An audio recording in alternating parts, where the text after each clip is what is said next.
일상의 다양한 사례를 통해 법 상식을 알려드리는 친절한 법 시간입니다.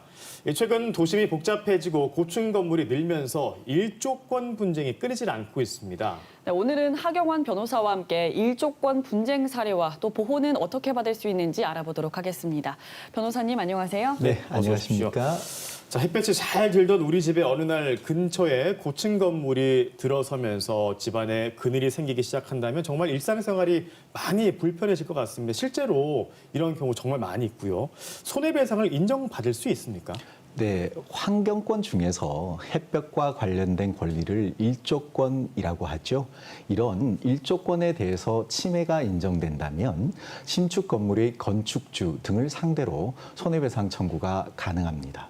네, 일조권 침해 여부는 1년 중 햇볕이 가장 짧게 드는 동짓날을 기준으로 판단되어지는데요. 동짓날 기준 오전 9시부터 오후 3시까지 사이에 햇볕이 드는 연속 시간이 2시간 미만인 경우 일조권 침해에 해당합니다. 그리고 또 같은 동짓날 기준 오전 8시부터 오후 4시까지 사이에 햇볕이 드는 총 합계 시간이 4시간 미만인 경우에도 일조권 침해로 보고 있습니다. 그렇군요. 이 햇볕 뜨는 시간을 말씀해 주셨는데 그런데 햇빛 비치는 시간이 건물의 위치나 또 층수에 따라서 다르기도 하고요. 또 개개인의 느낌에 따라서도 다를 수 있잖아요. 일단 일조 시간을 측정하는 방법을 아는 게 좀 중요할 것 같습니다. 알려주시죠. 네, 그 일조 침해로 인한 손해배상 소송에서 가장 중요한 것이 바로 감정이라는 것입니다. 네, 소송이 진행되면 재판부에서 선정한 전문 감정인이 문제되는 현장에 나가서 전문 인력과 전문 장비를 동원한 면밀한 조사를 실시하게 됩니다. 주로 태양이 어떻게 움직이는지에 따라서 그늘이 어떻게 드리워지는지를 확인을 하는데요. 그 건물이 남향인지 동향인지 그리고 층수가 고층인지 저층인지 여부에 따라서 시뮬레이션을 실시하기도 합니다. 이런 방법을 통해서 햇빛이 비치는 연속 시간과 햇빛이 비치는 총 합계 시간이 정리, 분석, 보고가 되면요.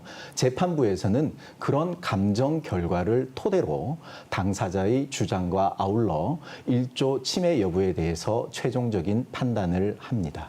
예, 그렇군요.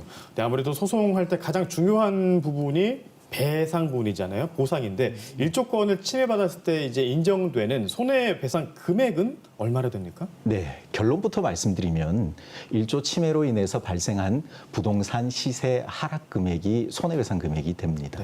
네, 일조권 침해로 인해서 집값이 얼마나 떨어졌는가를 책정해 보는 것이지요. 그런데 그 금액과 수치라는 것이 주변 상황과 여건에 따라서 너무도 다양하게 달라지기 때문에 그 수치와 금액을 일률적으로 말씀드리기는 상당히 곤란합니다. 네, 재판부에서도 그러한 어려움 때문에 전문 감정인의 감정 결과를 토대로 한 번 더 심사숙고해서 손해배상 금액을 책정하고 있습니다. 그렇군요.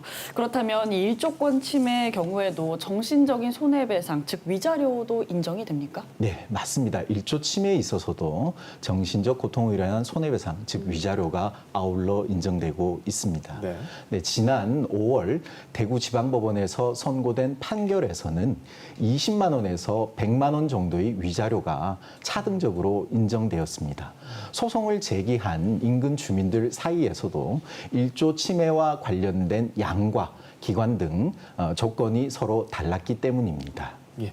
근데 이제 거주자의 일조권 보호도 물론 중요하지만 건축주의 입장에서는 내가 법을 지켜가면서 지은 건물인데 손해배상을 해줘 이렇게 판결이 난다면 좀 불만도 있을 것 같습니다. 네, 맞습니다. 네, 법원에서도 그런 사정을 고려해서 신축 건물의 건축주와 인근 주민들 사이의 책임 비율을 조정해서 판단하고 있습니다.